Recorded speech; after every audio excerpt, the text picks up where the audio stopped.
울산 남구 농수산물 시장의 오후 2시였습니다. 한상만은 녹슨 바퀴가 덜컥거리는 카트를 밀며 좁은 통로를 지나갔습니다.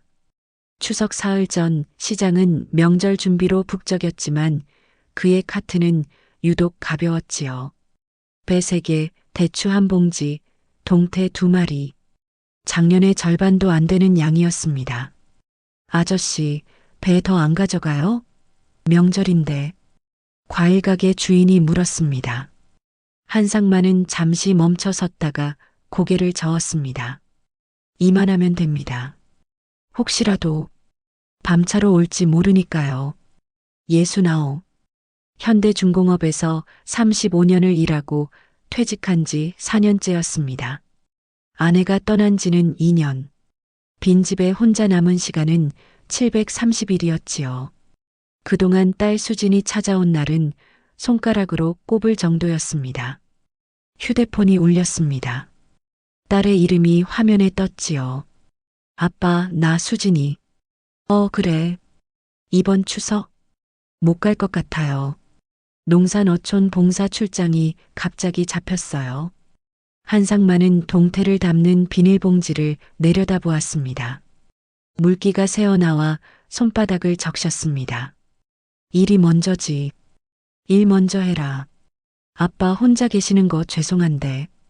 괜찮다. 끊어라. 전화를 끊고 나서도 한참을 그 자리에 서 있었습니다. 시장 천장의 형광등이 깜빡거렸습니다. 닭장 속 닭들이 푸드덕거리는 소리, 생선 위에 얼음 붓는 소리, 카트 바퀴가 바닥을 긁는 소리. 모든 소리가 멀게만 들렸지요. 집으로 돌아오는 버스 안에서 그는 창밖을 보았습니다. 태화강이 느리게 흘렀습니다. 35년 동안 같은 길로 출퇴근했던 풍경이었지요. 조선소 크레인이 멀리 보였습니다. 저 크레인 아래서 용접 마스크를 쓰고 불꽃을 튀기던 날들. 손바닥에 굳은 살이 증명하는 시간들이었습니다. 아파트에 들어서자 정적이 그를 맞았습니다. 거실 벽시계의 초침 소리만 딱, 딱, 딱. 냉장고에 장본 것들을 넣고 소파에 앉았습니다. 습관처럼 동창 단톡방을 열었지요. 화면에 동영상 하나가 떠올랐습니다. 제주도 가족여행이라는 제목이었습니다. 누군가 올린 사진 속에 낯익은 얼굴들이 보였습니다. 수진, 사위 기석, 외손녀 할인. 그리고 사위 부모님까지. 푸른 바다를 배경으로 5명이 환하게 웃고 있었지요. 해시태그가 붙어 있었습니다. 해시태그 가족여행, 해시태그 명절은 쉼, 해시태그 제주 리조트. 한상만의 엄지가 화면 위에서 멈췄습니다. 농산어촌 봉사가 아니었습니다. 처갓집 가족여행이었지요. 화가 나기보다 먼저 온 것은 정지였습니다. 마치 시계가 멈춘 것처럼 시간이 그 자리에서 얼어붙은 것 같았습니다. 거실 벽시계 초침만 여전히 딱 마이너스 딱 소리를 냈지요. 그 소리가 유독 크게 들렸습니다. 일어나 부엌으로 갔습니다. 싱크대에 물을 틀었다가 잠갔습니다. 냉장고를 열었다가 닫았습니다. 무언가를 해야 하는데 무엇을 해야 할지 몰랐지요. 작업복이 걸린 방으로 들어갔습니다. 한 달 전 정리해둔 공구함을 열었습니다. 육각 렌치, 몽키 스패너, 드라이버. 35년 동안 손에 익은 도구들이었습니다. 무거운 망치를 들어 올렸다가 다시 내려놓았지요. 이 도구들로는 고칠 수 없는 것이 있었습니다. 거실로 돌아와 다시 휴대폰을 들었습니다. 사진을 확대해 보았습니다. 할인이가 할아버지가 사준 원피스를 입고 있었습니다. 지난달 카드로 긁어준 것이었지요. 기석이 끌고 있는 캐리어도 눈에 익었습니다. 차량 리스비 보태준다고 매달 보내는 돈으로 샀을 겁니다. 한상만은 공책을 꺼냈습니다. 펜을 들고 무언가를 쓰려다가 멈췄습니다. 그리고 천천히 첫 줄을 적었지요. 할인 피아노 학원비 마이너스 월 35만 원. 기석 차량 리스 보조 마이너스 월 50만 원. 관리비 보조 마이너스 월 20만 원. 카드값 일부 마이너스 월 30만 원. 다 적고 나서 맨 위에 굵은 글씨로 썼습니다. 이제 그만. 창밖이 어두워지고 있었습니다.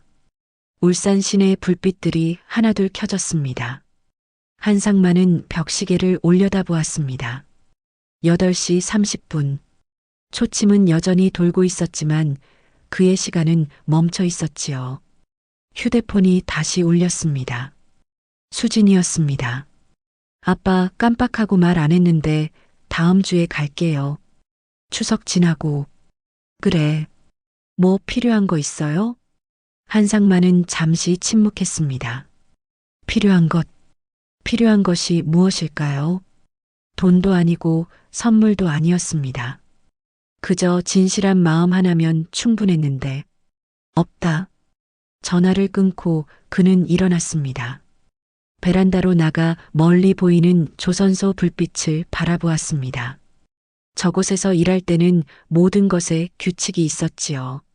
설계도대로, 순서대로, 정확하게. 나사 하나도 제자리에 있어야 했습니다. 그런데 언제부터인가 가족이라는 설계도가 어긋나기 시작했습니다. 누가 먼저이고 누가 나중인지 그 순서가 뒤바뀌었지요. 돈을 주는 사람이 뒤로 밀리고 돈을 받는 사람이 앞에 섰습니다. 바람이 불었습니다. 차가운 바람이었지요. 한상만은 베란다 문을 닫았습니다. 그리고 다시 공책 앞에 앉았습니다. 나만 모르는 명절의 새 규칙. 그렇게 적고 나서 펜을 내려놓았습니다. 거실 시계는 9시를 가리키고 있었습니다. 초침은 계속 움직였지만 그에게 시간은 이미 멈춰 있었지요. 내일 아침 그는 은행으로 갈 것입니다. 그리고 모든 자동이체를 끊을 것입니다. 관계를 끊는 것이 아니라 의존의 끈을 끊는 것이었지요. 그것이 그가 할 수 있는 유일한 대답이었습니다. 다음 날 오후 한상만은 장생포 카페로 향했습니다. 매달 한 번씩 만나는 옛 동료들과의 모임이었지요. 현대중공업 용접반에서 함께 일했던 사람들. 퇴직한 지 각자 몇 년씩 됐지만 여전히 반장님, 김 기사, 박 주임으로 부르는 사이였습니다. 카페는 옛 고래잡이 마을이 내려다 보이는 언덕에 있었습니다. 창밖으로 장생포항이 보였지요. 예전에는 고래잡이 배가 드나들던 곳, 지금은 관광지가 된 항구였습니다. 변한 것과 변하지 않은 것이 함께 있는 풍경이었습니다. 상만이 왔구만. 테이블에 먼저 와 있던 정 반장이 손을 들었습니다. 6명이 둘러앉았지요. 커피를 시키고 안부를 물었습니다. 누구는 손자가 태어났다고 했고 누구는 텃밭을 시작했다고 했습니다. 상만이는 수진이 왔다 갔나? 추석인데. 김 기사가 물었습니다. 한상만은 커피잔을 들었다가 내려놓았습니다. 출장 갔다더군. 요즘 젊은 것들은 명절도 안 지키더라고. 박 주임이 거들었지요. 그때 정 반장이 휴대폰을 꺼냈습니다. 아, 맞다. 이거 봤나? 우리 막내가 보내준 건데. 화면을 돌려 보여주었습니다. 제주도 가족여행 사진이었지요. 어제 본 그 사진. 한상만의 얼굴이 굳어졌습니다. 이거 수진이 아닌가? 김 기사가 화면을 자세히 들여다보았습니다. 다른 동료들도 고개를 내밀었지요. 맞네. 수진이네. 사위도 보이고. 정적이 흘렀습니다. 한상만은 커피잔을 들어 한 모금 마셨습니다. 쓴맛이 입안에 퍼졌지요. 요즘은 처갓집 먼저 가더라. 정 반장이 어색한 분위기를 누그러뜨리려 했습니다. 우리 큰애도 그래. 장인 장모가 돈이 많으니까. 세상이 바뀌었지 뭐. 동료들이 하나둘 거들었지만 위로는 오히려 상처가 되었습니다. 순서가 바뀐 것이 아니라 순서가 고정된 것임을 확인하는 것 같았지요. 한상만은 자리에서 일어났습니다. 먼저 가보겠습니다. 벌써? 저녁이나 먹고 가지. 다음에요. 카페를 나와 버스 정류장으로 걸었습니다. 버스를 기다리며 손잡이를 잡았습니다. 손바닥에 다시 힘이 들어갔지요. 35년 동안 쇠를 잡고 망치를 들었던 그 손. 굳은 살이 박인 손이었습니다. 은퇴하고 사라졌던 굳은 살이 다시 도드라지는 것 같았습니다. 집에 돌아온 것은 저녁 6시였습니다. 한상만은 곧장 작은 방으로 들어갔습니다. 서랍을 열었지요. 가장 아래 칸에 넣어둔 작업복을 꺼냈습니다. 회색 작업복. 가슴팍에 한상만이라는 이름표가 박혀 있었습니다. 주머니를 뒤졌습니다. 육각 렌치가 나왔지요. 짤랑 소리를 내며 손에 떨어졌습니다. 이 작은 도구로 수없이 많은 볼트를 조였던 기억이 났습니다. 느슨한 것을 단단하게, 흔들리는 것을 고정시켰지요. 그런데 정작관계의 나사는 헐거워진 채였습니다. 아빠 것은 느슨해도 되는구나. 혼잣말이 새어나왔습니다. 작업복을 개어 다시 넣고 거실로 나왔습니다. 어제 쓰던 공책을 펼쳤지요. 목록을 다시 읽었습니다.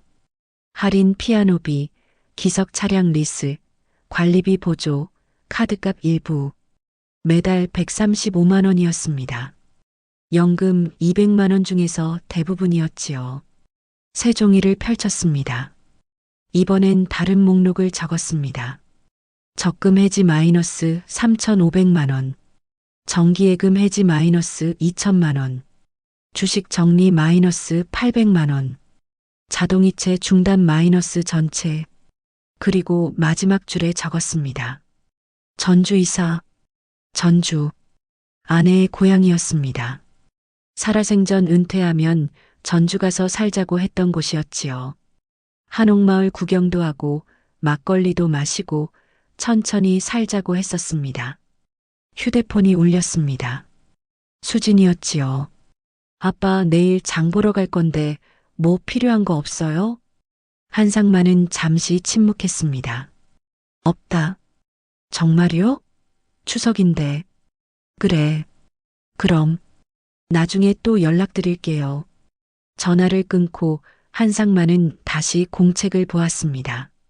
전주 이사라는 글자가 선명했지요. 창밖으로 울산 야경이 보였습니다. 불빛이 반짝이는 도시. 35년을 일했고 40년을 살았던 곳이었습니다. 그런데 이제는 떠날 때가 된 것 같았지요. 방으로 들어가 옷장을 열었습니다. 아내가 쓰던 옷장이었습니다. 대부분 정리했지만 몇 벌은 남겨두었지요. 그 중에서 아내가 좋아하던 스카프를 꺼냈습니다. 연보라색 스카프. 전주 한옥마을에서 산 것이었습니다. 여보, 이제 가야 할 것 같아. 영정 사진을 보며 말했습니다. 당신 말대로 전주로 가려고. 혼자지만. 사진 속 아내는 여전히 미소 짓고 있었지요. 한상만은 다시 거실로 나왔습니다. 공책 맨 위에 굵게 한 줄을 더 적었습니다. 내 몫의 멈춤을 이번엔 내가 누른다. 벽시계가 9시를 알렸습니다. 초침은 여전히 돌고 있었지만 그의 결심은 이미 굳어져 있었지요. 내일 아침 은행 문이 열리자마자 갈 것입니다. 그리고 모든 것을 정리할 것입니다. 돈줄을 끊는 것이 아니었습니다. 의존의 고리를 끊는 것이었지요. 주는 사람이 뒤로 밀리는 관계, 받는 사람이 당연하게 여기는 관계. 그 불균형을 바로잡기 위한 첫걸음이었습니다. 휴대폰 알람을 맞춰 놓았습니다. 오전 8시. 이제 시작이다. 그렇게 중얼거리며 한상만은 소파에 기댔습니다. TV를 켰다가 껐습니다. 필요한 것은 소음이 아니라 고요였지요. 그 고요 속에서 내일을 기다렸습니다. 추석 이틀 전 아침 9시였습니다. 한상만은 은행 문 앞에 서 있었습니다. 개점 시간을 기다리는 첫 번째 손님이었지요. 유리문에 비친 자신의 모습이 낯설었습니다. 정장도 아니고 작업복도 아닌 그저 깔끔한 캐주얼 차림. 은퇴자의 옷차림이었습니다. 어서 오세요. 직원이 문을 열었습니다. 한상만은 번호표를 뽑고 의자에 앉았지요. 221번. 숫자가 선명했습니다. 221번 고객님. 창구로 갔습니다. 젊은 여직원이 미소 지으며 맞았지요. 정기예금 해지하려고 합니다. 만기가 아직 6개월 남으셨는데 중도해지하시면 이자 손해가 크신데요. 직원이 계산기를 두드렸습니다. 약 80만 원 정도 손해보십니다. 손해가 아니라 정리입니다. 한상만이 담담히 말했습니다. 직원이 잠시 그를 보더니 고개를 끄덕였지요. 네, 처리해드리겠습니다.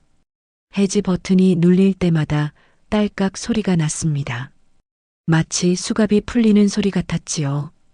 가슴이 조금씩 가벼워졌습니다. 적금도요. 다 해지합니다. 자동이체도 취소하겠습니다. 전부 다요.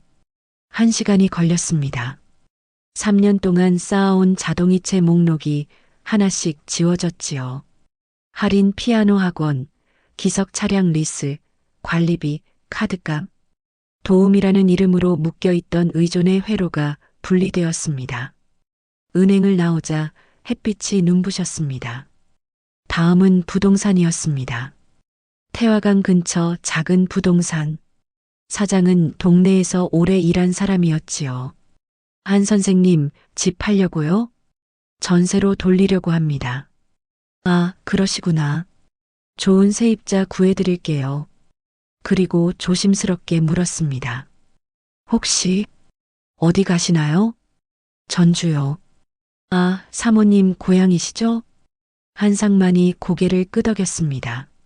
사장은 더 묻지 않았지요. 동네 사정을 다 아는 사람이었습니다. 오후에는 전주로 향했습니다. KTX를 타고 1시간 반. 전주역에 내리자 다른 공기가 느껴졌습니다. 울산의 짠내음이 아닌 흙 냄새가 섞인 바람이었지요. 부동산을 통해 미리 봐둔 오피스텔로 갔습니다. 서신동 작은 건물 7층. 창문을 열자 풍란문이 보였습니다. 멀리서 종소리가 들렸지요. 바람에 실려오는 소리가 일렁였습니다. 이제 내 순서야. 바람이 그렇게 말하는 것 같았습니다. 계약서에 도장을 찍었습니다.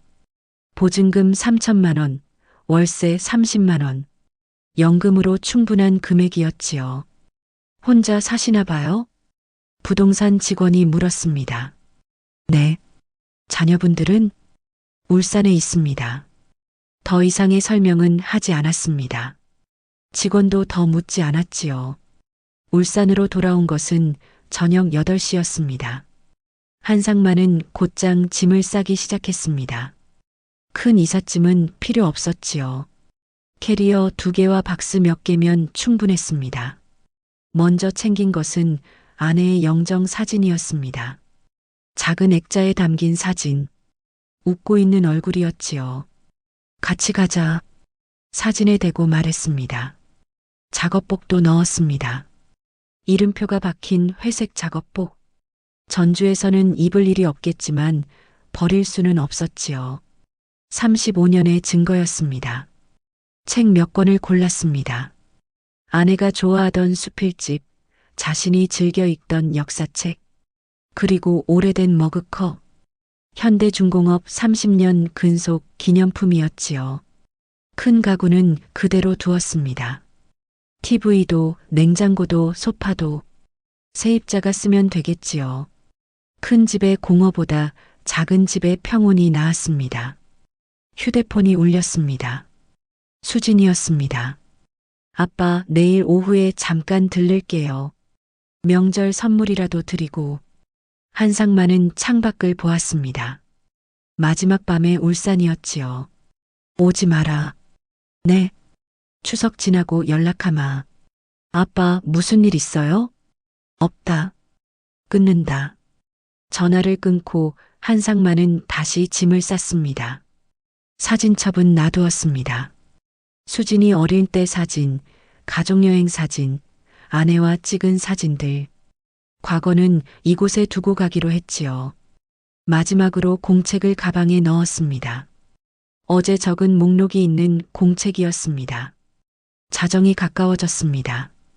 한상만은 거실 한가운데 서서 집을 둘러보았습니다. 40년을 산 공간이었지요. 아내와 함께, 수진과 함께 웃고 울던 곳이었습니다. 이제는 빈 무대 같았습니다. 배우들이 모두 떠난 무대. 새벽 5시 그는 집을 나섰습니다. 역으로 가는 택시 안에서 운전사가 물었습니다. 이른 시간에 여행 가시나 봐요? 이사요. 아, 가족들이 기다리시겠네요. 한상만은 대답하지 않았습니다. 창밖으로 울산의 마지막 풍경이 지나갔지요.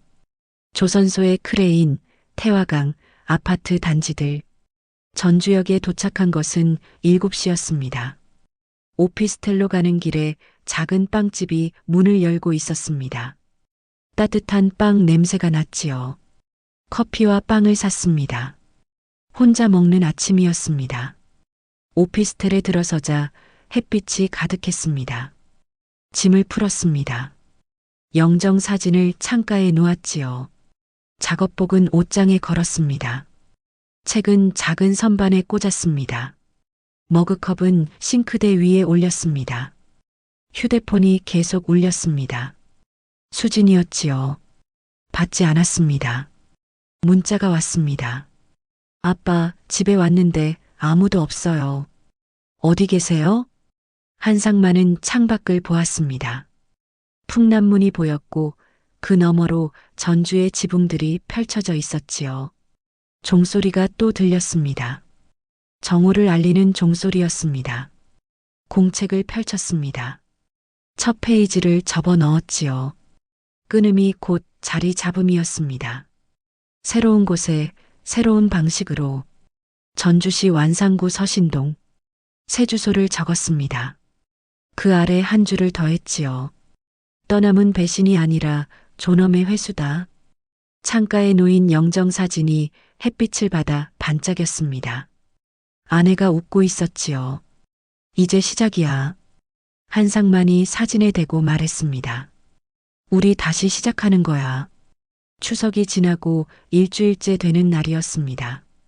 한상만은 전주 한옥마을을 걸었습니다. 오목대에서 내려다보는 풍경이 평화로웠지요. 기와 지붕들이 가을 햇살을 받아 반짝였습니다. 이른 아침이라 관광객도 없었습니다. 휴대폰이 울렸습니다. 수진이었지요. 일주일 만에 전화였습니다. 아빠, 왜 집 비밀번호가 안 맞아요? 한상만은 멈춰섰습니다. 돌담에 기대어 하늘을 올려다보았지요. 그 집은 이제 남의 집이다. 무슨 소리예요? 아빠 집인데. 전세 났다. 난 전주에 있다. 전화 너머로 숨소리가 거칠어졌습니다. 전주요? 왜 갑자기? 갑자기가 아니다. 생각한 지 오래됐다. 침묵이 흘렀습니다. 수진의 당황이 전화기를 타고 전해졌지요. 지금 어디 계신데요? 서신동. 주소 보내주세요. 지금 갈게요. 한상만은 주소를 보냈습니다. 그리고 천천히 오피스텔로 돌아왔지요. 3시간 후 초인종이 울렸습니다. 모니터에 수진의 얼굴이 보였습니다. 화장기 없는 얼굴이었지요. 부스스한 머리에 급하게 나온 것이 역력했습니다. 옆에는 기석도 있었습니다. 문을 열어주었습니다. 아빠, 수진이 들어서며 주위를 둘러보았습니다. 작은 원룸이었지요. 거실도 없고 방도 하나뿐이었습니다. 울산 아파트의 3분의 1 크기였습니다. 앉아라. 한상만은 의자 2개를 내주었습니다. 자신은 침대 끝에 앉았지요. 초인종의 파란 불빛이 꺼졌다가 다시 켜졌습니다. 원을 그리며 돌아가는 불빛이 벽에 그림자를 만들었습니다. 한상만은 말하지 않았습니다. 침묵의 시간을 먼저 건넸지요. 수진이 견디지 못하고 입을 열었습니다. 왜 이러세요? 왜 갑자기 이사를? 제주도 좋았니? 수진의 얼굴이 굳어졌습니다. 그게 농산어촌 봉사가 제주도 리조트더구나. 기석이 고개를 숙였습니다. 수진의 손이 떨리고 있었지요. 예약이 다 돼 있었어요. 작년부터 계획한 거라서 할인이가 너무 기대하고 있었고 수진이 말을 더듬었습니다. 아빠 섭섭할까봐. 거짓말? 한상만이 물었습니다. 목소리는 차분했지요.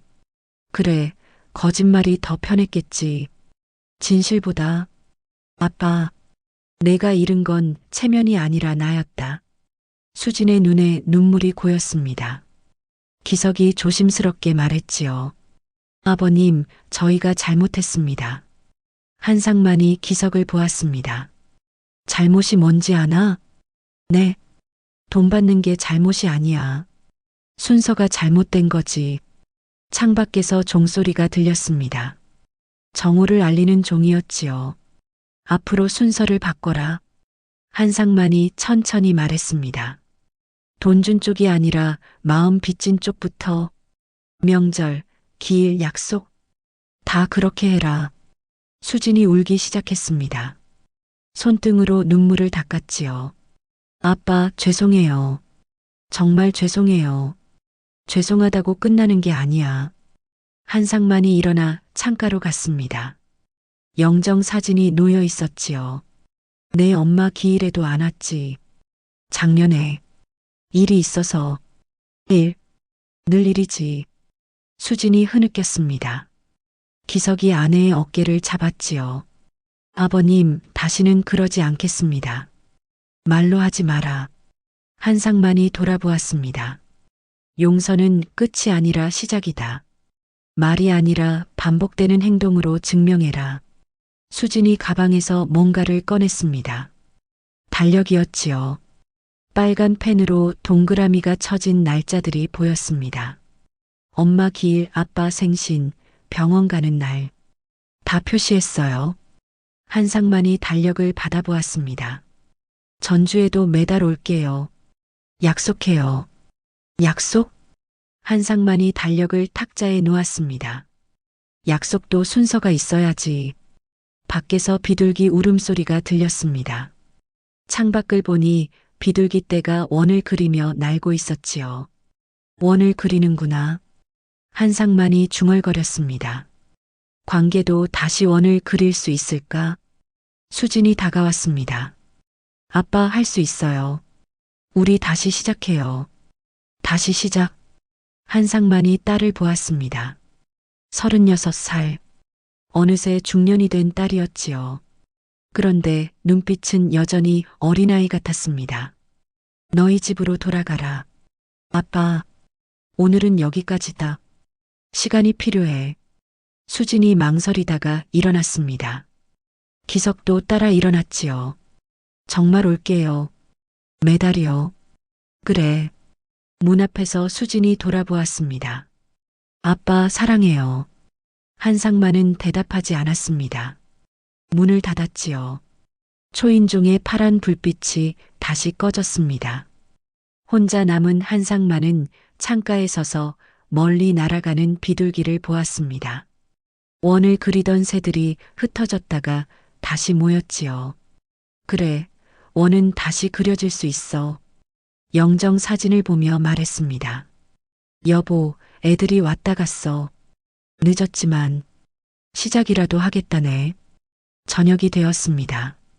한상만은 공책을 펼쳤습니다. 오늘 날짜를 적고 그 옆에 썼지요. 수진 방문 마이너스 조건부 용서. 그리고 한 줄을 더했습니다. 용서는 끝이 아니라 시작이다. 핸드폰이 울렸습니다. 문자였지요. 아빠, 울산 도착했어요. 다음 주에 할인이랑 같이 갈게요. 할인이가 할아버지 보고 싶다고 해요. 한상만은 답장을 보냈습니다. 알았다. 짧은 답장이었지만 그 안에 희망이 담겨 있었지요. 창밖으로 전주의 야경이 펼쳐졌습니다. 불빛들이 하나둘 켜지기 시작했습니다. 풍남문도 조명을 받아 빛났지요. 천천히 가자. 한상만이 혼잣말했습니다. 빨리 가려다 잃은 것들이니까. 이번엔 천천히 그러나 정확하게. 그는 침대에 앉아 오래된 작업복을 꺼냈습니다. 주머니에서 육각 렌치를 만졌지요. 관계의 나사를 다시 조이는 일. 그것은 시간이 걸리는 일이었습니다. 하지만 불가능한 일은 아니었지요. 밤이 깊어가고 있었습니다. 한 달이 지났습니다. 한상만은 전주 평생학습관 목공실에 있었습니다. 보조 강사로 일하기 시작한 지 2주일째였지요. 아이들에게 망치 잡는 법을 가르치고 있었습니다. 빨리 하려고 하지 마세요. 바르게 하는 게 먼저예요. 10살쯤 된 아이가 물었습니다. 왜 빨리 하면 안 돼요? 빨리 하다가 못을 빗둘게 박으면 나중에 빼고 다시 박아야 해요. 그럼 나무에 구멍이 남지요. 한상만이 나무판을 들어 보였습니다. 못자국이 여러 개 있었지요. 관계도 그래요. 한번 난 상처는 아물어도 흔적이 남아요. 아이는 모르는 표정이었지만 옆에서 듣던 관장이 고개를 끄덕였습니다. 수업이 끝나고 밖으로 나왔습니다. 휴대폰이 울렸지요. 수진이었습니다. 아빠, 지금 전주역이에요. 약속한 날이었습니다. 한 달 만에 방문이었지요. 역으로 마중 나갔습니다. 개찰구에서 세 사람이 나왔습니다. 수진, 기석, 그리고 할인이었지요. 할인이가 먼저 뛰어왔습니다. 할아버지, 한상만이 손녀를 안아 올렸습니다. 8살, 가벼운 몸이었지요. 무거워졌구나. 나 키 컸어요. 3cm 나요. 오피스텔로 함께 갔습니다. 좁은 공간에 4명이 들어서니 더욱 좁았지요. 할인이가 이리저리 둘러보았습니다. 할아버지 집 작아요. 작아도 충분해. 수진이 가방에서 뭔가를 꺼냈습니다. 김치통이었지요. 제가 담근 거예요. 엄마 레시피대로요. 한상만이 뚜껑을 열어보았습니다. 아내가 담그던 그 색깔이었습니다. 잘 익었네. 기석이 말했습니다. 아버님, 저 차량 리스 끝냈습니다. 한상만이 사위를 보았습니다. 앞으로는 형편대로 살겠습니다. 허세 부리지 않고요. 할인이가 작은 상자를 내밀었습니다. 할아버지, 선물이에요. 상자를 열자 나무 연필꽂이가 나왔습니다. 바퀴 달린 작은 술의 모양이었지요. 삐뚤빼뚤했지만 정성이 보였습니다. 내가 만들었어요. 목공 시간에요. 혼자 만들었어? 네. 선생님이 빨리보다 바르게라고 했어요. 할아버지랑 같은 말이에요. 한상만이 연필꽂이를 자세히 들여다보았습니다. 못이 곱게 박혀 있었지요. 바르게 했구나. 빨리는 못했지만 바르게 했어요. 한상만의 입가에 미소가 번졌습니다. 오래 묶여있던 미소였지요. 수진이 달력을 꺼냈습니다. 아빠, 이거 보세요. 빨간 동그라미가 빽빽했습니다. 엄마 기일, 아빠 생신, 병원 가는 날, 전주 방문 날짜 모두 표시되어 있었지요. 이제 이 순서대로 살 거예요. 그래.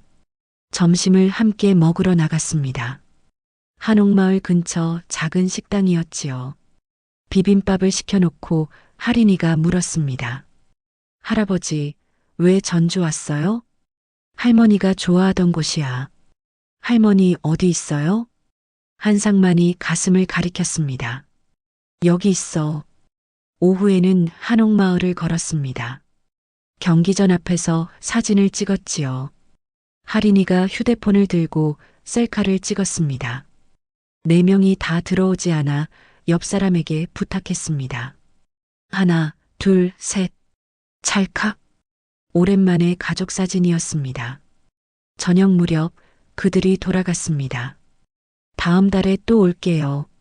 수진이 말했습니다. 엄마 기일이니까요. 그래. 역까지 배웅하고 혼자 돌아왔습니다. 오피스텔이 조용했지요. 하지만 이전과는 다른 고요였습니다. 텅 빈 것이 아니라 채워진 고요였습니다. 창가에 할인이가 준 연필꽂이를 놓았습니다. 영정 사진 옆이었지요. 여보, 애들이 또 왔다 갔어. 사진을 보며 말했습니다. 할인이가 연필꽂이를 만들었어. 빨리보다 바르게 했대. 바람이 불어 커튼이 흔들렸습니다. 한상만은 서랍에서 자동이체 해지 내역서를 꺼냈습니다. 이제는 필요 없는 종이였지요. 그것을 접어서 연필꽂이에 넣었습니다. 관계의 새 매뉴얼 같은 것이었습니다. 주는 법도 끊는 법도 다시 있는 법도 배웠다는 증표였지요. 밤이 되었습니다. 한상만은 작업복을 꺼내 입었습니다. 주머니에서 육각렌치를 만졌지요. 여보, 시계 다시 맞췄어. 영정 사진 앞에서 속삭였습니다. 이번엔 내가 먼저 맞췄어. 그리고 작은 망치를 들었습니다. 벽에 못을 하나 박았지요. 탕 하는 소리가 짧고 정확했습니다. 그곳에 가족 사진을 걸었습니다. 오늘 찍은 사진이었지요. 완전한 화해는 아니었습니다. 아직 채워야 할 시간이 많았지요. 하지만 질서가 회복되기 시작했습니다. 느리게 그러나 정확하게 창밖으로 전주의 불빛이 반짝였습니다. 한상만은 침대에 앉아 할인이의 연필꽂이를 다시 들여다보았습니다. 삐뚤빼뚤하지만 튼튼했습니다. 빨리 만들지는 못했지만 바르게 만들었지요. 그래, 이제 알겠어. 혼잣말을 했습니다. 빨리 가려다 잃은 것들. 이제는 천천히 되찾는 거야. 휴대폰이 울렸습니다. 문자였지요. 아빠, 울산 잘 도착했어요. 다음 달 5일에 꼭 갈게요. 엄마 기일이니까. 사랑해요. 한상만은 답장을 보냈습니다. 알았다. 조심해서 와라. 그리고 한 줄을 더 보냈습니다. 나도 사랑한다는 말이었지요. 다 쓰지는 못했지만 수지는 알 것입니다. 한상만은 일어나 창가로 갔습니다. 멀리서 종소리가 들렸습니다. 밤 9시를 알리는 종이었지요. 그 소리를 들으며 그는 생각했습니다. 존중이 제자리로 돌아오는 시간. 그것을 함께 견딜 준비가 되었다고. 영정 사진이 창밖 불빛을 받아 은은하게 빛났습니다. 아내가 웃고 있었지요. 여보, 이제 괜찮아. 한상만이 말했습니다. 천천히 바르게. 그렇게 가는 거야. 밤은 깊어가고 있었지만 마음은 어느 때보다 밝았습니다. 초침은 계속 돌고 있었습니다. 멈췄던 시계가 다시 움직이기 시작한 것이었지요.